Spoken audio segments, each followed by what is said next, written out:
Greetings! It's Maxo Diddly. Today I'm going to be showing you how you can make a bunch of audio files have a similar volume using Audacity. Let's get right into it. So we'll be using Loudness Normalization to accomplish this, and the first step is open up the Windows File Explorer, and you're going to want to import a bunch of audio files into Audacity. The quickest way to do this is to mass select a bunch of audio files and then drag and drop them from the File Explorer into Audacity. And once you've done that, I want you to press CTRL and A on the keyboard to select everything, or you can click on Select up here, then click on All. Then you're going to want to go to Effect, then you're going to want to go to Volume and Compression, and then go to Loudness Normalization. You're going to want to have Normalize Perceived Loudness, then you'd want to define an LUFS. You're going to need to tweak this based on what you want, but I'm going to do 14. And you can even do a preview if you like, but if you're selecting everything, you're going to hear all the audio files at the same time. So it's going to sound a bit weird.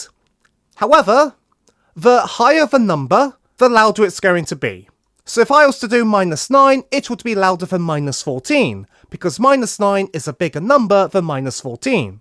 But I'll do -14. And you want to make sure Normalize stereo channels independently is unticked, but I recommend you tick Treat Mono as Dual Mono, which is recommended. Then click on Apply. And if you look at all of the audio files, you can see they have roughly the same volume, which is exactly what we want. Now the next step is we need to export each file as its own.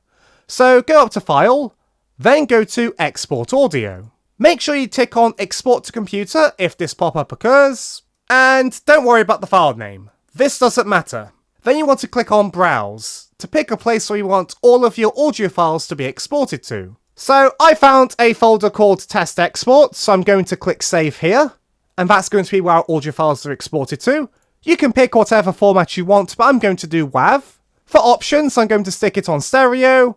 Sample rate I'm going to keep for default, same with the encoding. Now, for export range, make sure you click on multiple files. And then you want to do split files based on tracks, so each track is its own audio file. And then for the name, you can do what you want, but I just want to do using label/track name, which is why the file name up here doesn't matter. The track name is going to be what determines what the file is called. Then you want to click on Export. This could take a while, depending on how many audio files you have. However, we've exported it, so let's check it out. So I'm in the Test Export folder, and the WAV files are all here. And that's it for this tutorial. Be sure to leave a like in the comments if you enjoyed, and subscribe for more tutorials. Thanks for watching.